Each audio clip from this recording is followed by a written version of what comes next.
Hello students, आज हम पढ़ेंगे वीमा और इनके अनुप्रयोग, डायमेंशन एंड इट्स एप्लीकेशंस।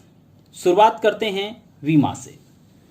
वीमा किसी राशि की वीमाएं वे घातें होती हैं जिन्हें उस राशि को व्यक्त करने के लिए मूल राशियों पर चढ़ाते हैं।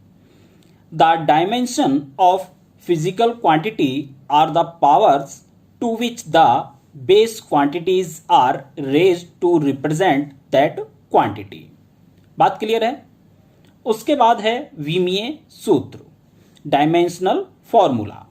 किसी भौतिक राशि का विमीय सूत्र वह व्यंजक है जो यह दर्शाता है कि किसी भौतिक राशि में किस मूल राशि की कितनी विमाएं हैं। The expression which shows how and which of the base quantities represent the dimensions of a physical quantity is called the dimensional formula for the given quantity। Okay, बात क्लियर है। उसके बाद आती है विमीय समीकरण। किसी भौतिक राशि को विमीय सूत्र के बराबर लिखने पर प्राप्त समीकरण को उस राशि का विमीय समीकरण कहते हैं। An equation obtained by equating a physical quantity with the dimensional formula is called the dimensional equation of the physical quantity. अब हम इन तीनों चीजों को के विमीय सूत्र और विमीय समीकरण किसे कहते हैं, इनको थोड़ा सा समझ लेते हैं, देख लेते हैं ये है क्या चीज। बात क्लियर है। माना कि कोई एक क्वांटिटी है, हम मान के चलते हैं हमारे पास वेलोसिटी है, वेग v है, और हम जानते हैं इस v का जो फॉर्मूला है एक तरह से हमने मान लिया कि आपका 2gh है। बात क्लियर है। कितना है? 2gh। और हम जानते हैं कि जो इसकी जो विमा है वो कितनी है? LT-1। बात क्लियर हो रही है। ठीक, तो यहां अगर इसे इस तरह से देख लें कि V इक्वल टू, अगर इसकी डायमेंशन की बात करें तो इस तरह से लिख सकते हैं। ठीक है, तो अब हम डायमेंशन देखते हैं। पहले हमने क्या पढ़े? विमा क्या है कि किसी भी मूल राशि की क्या है, ये घातें हैं। यहां ये वैल्यू क्या है? विमा है, डायमेंशन। ठीक, कि किस मूल राशि की कितनी विमाएं हैं। ठीक है, और ये जो सूत्र बन के आ रहा है ये कहलाएगा आपका विमीय सूत्र। बात क्लियर हो रही है। विमीय क्या है? ये सूत्र है। और ये जो कंप्लीट v बराबर LT⁻⁻1 जो है ये कहलाएगा आपका विमीय समीकरण। बात क्लियर हो रही है। ये तीनों चीजें कब समझ में आई? क्या है कि ये जो मूल राशियां हैं L और T है, L क्या है आपको आइडिया लग रहा होगा किस चीज के लिए हम क्या करते हैं?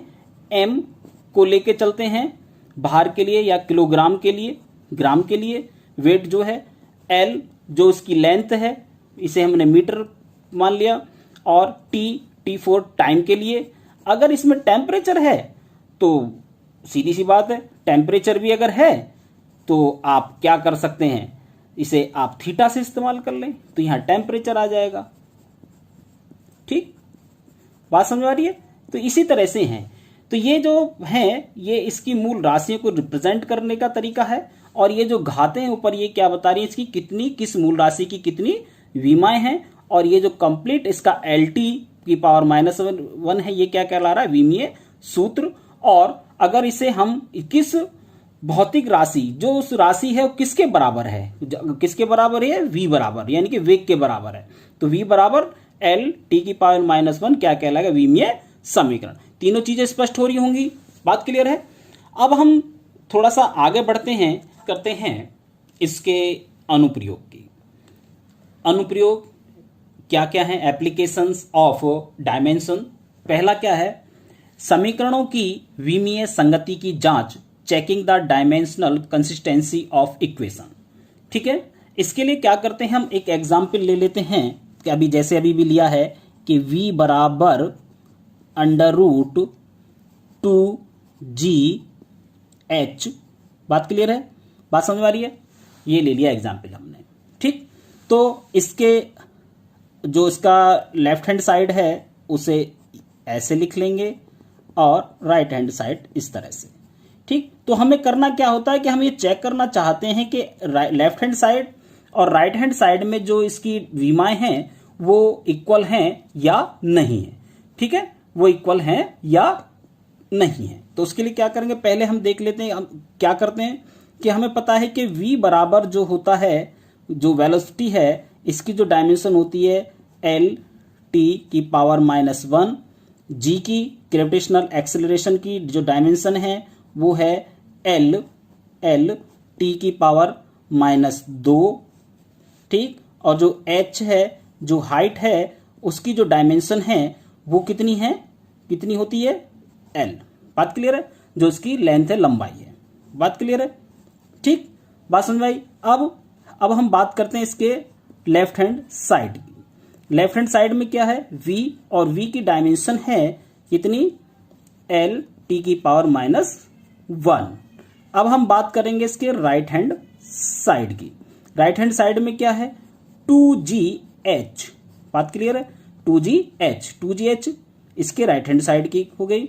तो यहां देखेंगे जो इसका राइट हैंड साइड है बराबर, इसको 2 को जो है इसे छोड़ देंगे और देखेंगे g की कितनी है, l t की पावर -1, और h जो है इसकी कितनी है l, और अंडर रूट इसके ऊपर है, तो इस सब की पावर कितनी हो जाएगी, 1/2। बात क्लियर हो गई। अब क्या करेंगे कि l, एक l ये है, l का स्क्वायर, t की पावर -2 और 1/2। बात समझ में आई। अब इसके बाद क्या होगा कि l 2 इंटू 1/2, l -2 इंटू 1/2, और उसके बाद सॉल्व करने के बाद क्या आएगा कि जो आपका RHS है वो बराबर आ जाएगा 2 से 2 चला डिवाइड हो जाएगा, तो L यहाँ T, सॉरी ये कितना है, T है, T, L T की पावर -1। बात क्लियर है। तो क्या हो रहा है, LHS किसके इक्वल आ गया, दोनों कैसे हैं, ये यहां देख रहे होगे और यहां देख रहे हो, दोनों कैसे हैं, इक्वल हैं। LHS equal to RHS। बात क्लियर है। ये अब आपका क्या हो गया कि जो आपको जो दी हुई जो समीकरण है v बराबर √2gh है, जो उनकी डायमेंशंस हैं वो कैसी है, वो कैसी है, इक्वल है। इस तरह से हम कह सकते हैं कि जो आपकी जो फिजिकल इक्वेशन है वो कैसी है, बैलेंस इक्वेशन है। बात क्लियर है, बैलेंस इक्वेशन है। ओके, अब हम बात करेंगे इसके नंबर 2 की। नंबर 2 क्या कहता है, नंबर 2 है कि विभिन्न भौतिक राशियों के मध्य संबंध व्युत्पन्न करना, deducing relation among the physical quantity. बात क्लियर है कि जो फिजिकल क्वांटिटी हैं उनके बीच आप कैसे कोई रिलेशन फाइंड आउट कर सकते हैं। बात क्लियर। इसके लिए हम क्या करते हैं कि हमने माना कि कोई एक सरल लोलक है जिसका आवर्तकाल t बराबर, हम किससे प्रदर्शित करें, t बराबर स्मॉल l जो इसकी लेंथ है x, और g की जो है y, और m मास की पावर या इसकी घात कितनी है z, ये किसकी दिया फिर। ठीक है, बात क्लियर है। तो हम यहाँ पता चल रहा है कि जो हम मान लिया कि यहाँ जो आपका k है ये क्या है कि कांस्टेंट है, और जो ये इसके x और y और z हैं ये कैसे इसकी जो इनकी विमा जो इसके क्या है, इनके घातांक हैं ये। ठीक है, जो इनकी पावर है। अब क्या करेंगे कि जो आपका है इस t और इन सब की क्या कर देंगे, इनकी डायमेंशंस पुट कर देंगे। t4 टाइम क्या हमने बात करी t, तो m की पावर 0, m l की पावर 0 और t की पावर 1 कर लेंगे। बात क्लियर है, बराबर 1। ठीक, बात समझ में आ गई। के को छोड़ देंगे क्योंकि कांस्टेंट है, तो यहां एल की पावर एक्स। ठीक, यहां जी की पावर क्या है, ग्रेविटेशनल एक्सीलरेशन है, तो ये कितना होगा L-1 का स्क्वायर। ठीक है, की पावर y, और m है आपका मास, तो m बराबर जो आपका m की पावर z। ये अब इन दोनों इक्वेशंस को क्या करेंगे, अब हम इनके जो घातांक हैं, जो इसकी पावर हैं, इनको हम क्या करेंगे, इक्वल करके देखेंगे कि किसके बराबर कौन सा है। तो यहां पता चल रहा है कि m जो है हमारा, अगर हम इससे चलें पहले, या x की वैल्यू देख लें पहले, अगर हम देखना चाहते हैं तो x क्या है, तो यहां एक तो l यहां है, एक यहां है, और सॉल्व करने से तो L-X L-Y। ठीक, बात समझ आ रही है, t की पावर 2 माइनस की 2 sorry into m z L x plus y t minus 2y। ठीक है, और उसके बाद m की पावर z, ये आ गया। ठीक है, अब इतनी चीजें, इतनी यहां तक पहुंच गए अब हम। ठीक, तो अब हम क्या करेंगे, इनका अब देखना चाहेंगे कि यहां से इनकी जो घातांक की जो घातें हैं, ये पावर हैं, वो किस तरह से इक्वल हैं। अगर हम पहले बात करें, पहले हम बात करते हैं इस l की बात कर लेते हैं, तो यहां से पता चल रहा है तो x प्लस वाई बराबर कितना है, x प्लस वाई, l का देखो कितना है 0। ठीक, यहां से अगर हम देखें t का, तो टाइम के लिए कितना है, माइनस का 2y बराबर 0। ठीक, और z बराबर 0। अब इन तीनों इक्वेशंस को सॉल्व करने के बाद अब हम यहां से xi के वैल्यू निकाल सकते हैं। अगर हम इसी से देखें तो -2y बराबर कितना है, -2y बराबर, यहां अगर देखा जाए तो ये आपका क्या रहेगा, यहां t है तो t क्या हो जाएगा 1, ये 1 रहेगा 1। तो यहां से आप क्या निकालेंगे, y बराबर -1/2। बात क्लियर है, समझ में बात आ गई। अब इसी तरह से क्या करेंगे, यहां से क्या निकाल लेंगे हम, किसकी वैल्यू निकाल लेंगे, x की। तो x बराबर कितना आ जाएगा, तो x बराबर जो आपकी वैल्यू आएगी सॉल्व करने के बाद, वो आएगी 1/2। ठीक है, और z बराबर आपके पास है ही, तो तब क्या आएगा फॉर्मूला आपका, तब फॉर्मूला क्या बनेगा, t बराबर इसी में रख लेंगे स्मॉल k। ठीक है, l की पावर कितनी है, x का मान कितना है 1/2, और उसके बाद आपका क्या है y यानी कि g की पावर कितनी है माइनस की 1/2, m की पावर z कितना है 0। ठीक, बात क्लियर हो गई। यहां से क्या आ जाएगा फिर, t बराबर small k l upon g। ठीक है, 1/2, अगर 1/2 करना चाहते हो तो यहां से कर लो, और नहीं तो इसका क्या कर देंगे हम, अंडर रूट चढ़ा देंगे। ठीक, बात क्लियर हो गई, ये आ गया इसका यहां से फॉर्मूला। ठीक, बात समझ में आ रही है। अब हम बात करेंगे, अब हम बात करते हैं इसके बाद इसके नंबर 3 की, एक पद्धति के मात्रक को दूसरी पद्धति के मात्रक में बदलना, unit conversion from one unit system to another unit system. बात क्लियर है। ठीक, माना कोई फिजिकल क्वांटिटी है P, कोई भी एक फिजिकल क्वांटिटी है P, बात क्लियर है। तो P जो फिजिकल क्वांटिटी में के लिए दो चीजें होना बहुत ही आवश्यक है, एक तो उसकी न्यूमेरिकल वैल्यू और दूसरी उसकी यूनिट। माना इसमें जो फर्स्ट यूनिट सिस्टम है उसमें जो उसके जो न्यूमेरिकल वैल्यू उसकी n1 है और यूनिट कितनी है u1 है, और दूसरे में क्या है n2 और कितना है u2। बात क्लियर हो रही है। ठीक है, n2 और u2। ठीक, अब मान लिया कि जो n1 u1 है, अब हम जो यूनिट है इसकी डायमेंशंस रख देते हैं, तो हो जाएगा n1 कितना, मान लिया m1a l1b T1 C है। इसी तरह से N2 के लिए कितनी है, N2U2 बराबर N2, इसकी जो डायमेंशंस हैं वो रख देंगे, कितनी मान लिया कितनी है, M2A L2B T2C। ठीक, अब इन सब वैल्यूज को ऊपर वैल्यू रखने के बाद जो आपकी P बराबर आ रहा है वो आएगा P बराबर कितना है, N1 M1A L1B T1C बराबर N2 M2A L2B T2C।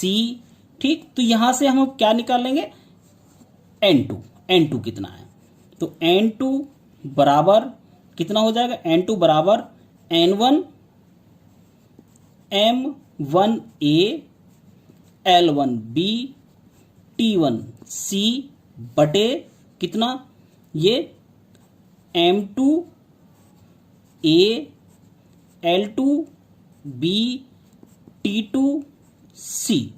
बात क्लियर है। तो N2 बराबर N1, ठीक है, M1 M2 की पावर या घातांक कितनी आ जाएंगी, कितनी, दोनों के बराबर है तो कितनी, A। इसी तरह से L1 L2 की पावर B और T1 T2 की पावर C। बात क्लियर होगी। ये आपका बन के आ गया फॉर्मूला, जो हम क्या कर रहे हैं कि एक यूनिट सिस्टम से जो उसके मात्रक हैं उन्हें यूनिट हैं, उन्हें दूसरे यूनिट सिस्टम में हम क्या कर रहे हैं या चेंज कर रहे हैं। अब इसे हम एक बढ़िया सा अगर समझें, एक एग्जाम्पल के द्वारा इसे हम समझ सकते हैं। कैसे कि मान लिया कि आप जानते भी होंगे जो ग्रेविटेशनल एक्सेलरेशन है उसके जो वैल्यू होती है वो कितनी होती है, G बराबर कितना होता है बताइए, G बराबर 9.8 मीटर पर सेकंड का स्क्वायर। ठीक है, तो यहां ये तो वैल्यू हो गई आपकी N1, ये आपका P हो गया जो फिजिकल क्वांटिटी है, ये आपका N1 है और आपका ये U1 है। बात क्लियर है। ठीक है, यहां ये वैल्यू। अब आपको क्या करना है कि ये अब जो आपका यूनिट सिस्टम है इसे M को तो आपको सपोज करिए किलोमीटर में चेंज करना है। ठीक, इसे यूनिट 1 है और ये आपका यूनिट 2 है। ठीक, और जो आपका सेकंड है जो टाइम है उसे आपको यहां मिनट में चेंज करना है। बात क्लियर हो रही है, इतनी बात समझ आ रही है, ये आपको इसका करना है। अब हम जानते हैं क्या भाई कि 1 मीटर, यहां मीटर है इसे किलोमीटर में चेंज करना है, तो 1 मीटर बराबर इसके 1 मीटर बराबर रख दो, सीधा सीधा 1 मीटर बराबर कितना होता है, 1/1000 किलोमीटर। इसी तरह सेकंड का, 1 सेकंड बराबर 1/, कितने मिनट में, 1/60 मिनट। बात क्लियर होगी, बात समझ आ गई है। अब आपको दोनों चीजें क्लियर यहां दिखाई दे रही होंगी कि यूनिट 1 में जो सिस्टम है उसका यूनिट कितनी है, उसकी कितनी है M यानी कि मीटर सेकंड, और इसमें है कि जो उसमें आपको जो निकाल के लेकर आने वो कितना है, किलोमीटर और मिनट में। बात क्लियर है। ठीक, अब क्या करेंगे, अब आप इसकी डायमेंशन देखेंगे, जो आपकी G वैल्यू है इसकी डायमेंशन, G वैल्यू की डायमेंशन कितनी होती है ग्रेविटेशनल एक्सेलरेशन की, बताओ कितनी होती है, LT की पावर -2 ग्रेविटेशनल एक्सेलरेशन की ये वैल्यू होती है। ठीक, अब यहां इसे मान लो, ये यहां पे मान लिया, इसे मान लो ये 1 है, तो A बराबर आप 1 रखें। अगर आप फार्मूले से चल रहे हैं तो यहां इसे क्या कर देंगे, क्या करेंगे, इसे क्या ले लेंगे, इसे B ले लो। अगर आप फार्मूले से चल रहे हो तो B, अभी फार्मूला लिखा है ना पीछे, तो B बराबर 1 और C बराबर -2। बात क्लियर है। अब क्या करेंगे, इसे उठा के जो आपका फार्मूला है उसमें लेके जाओ। फार्मूला क्या था, N2 बराबर N1, N2 बराबर N1 m1 m2 की घात a, L1 L2 की घात b, इसी तरह से T1 T2 की घात c। बात क्लियर है? यहां m वाला कोई फंक्शन है ही नहीं, ठीक, तो ये नहीं आएगा, तो कितना रह जाएगा n2 बराबर n1 कितना 9.8, उसके बाद L1, अब यहां से L1 लो, L1 कितना है आपका मीटर में, ठीक, यहां देखा होगा 1 मीटर, ठीक है, तो 1 मीटर या मीटर बराबर कितना है 1000, कितना रखा था अभी 1000 मीटर, ठीक, बात क्लियर हो गई। उसके बाद यहां आता है अब ये इसकी घात कितनी है, इसकी घात हो जाएगी यहां b बराबर आपका कितना है 1, ठीक, बात क्लियर हो रही है। अब चलते हैं इसके दूसरे पोर्शन पर। यहां कितना है कि 1 सेकंड बराबर 60 सेकंड, यही तो हो रहा है 60 सेकंड, तो c बराबर कितना है, यहां कितना घात है इसकी -2, ठीक, -2। अब इसे सॉल्व कर लेंगे तो n2 बराबर 9.8 1/1000 गुणा 1/60 की पावर -2, ठीक है, पावर कैसी है -2, तो n2 बराबर 9.8 गुणा 1 गुणा ये ऊपर पहुंच जाएंगी पावर है, तो 60 गुणा 60/1000, ठीक है। अब इसे सॉल्व करने के बाद जो वैल्यू निकल के आ रही है आपकी n2 बराबर 35.3 किलोमीटर पर मिनट स्क्वायर। बात क्लियर है? बात समझ में आ रही है? पहले यूनिट सिस्टम में कितनी थी, g बराबर 9.8 मीटर प्रति सेकंड स्क्वायर, और वो दूसरे यूनिट सिस्टम में कितनी है 35.3 किलोमीटर प्रति मिनट का स्क्वायर, ठीक है। तो इस तरह से हम एक यूनिट सिस्टम के जो यूनिट्स हैं या जो वैल्यूज हैं उन्हें हम किस में कन्वर्ट कर सकते हैं, किसी दूसरे यूनिट सिस्टम में, ठीक है। तो इस तरह से आज हमने क्या क्या पढ़ा, आज हमने पढ़ा कि विमा किसे कहते हैं, इसके विमीय सूत्र, विमीय समीकरण और इसके अनुप्रयोग, ठीक है, ओके।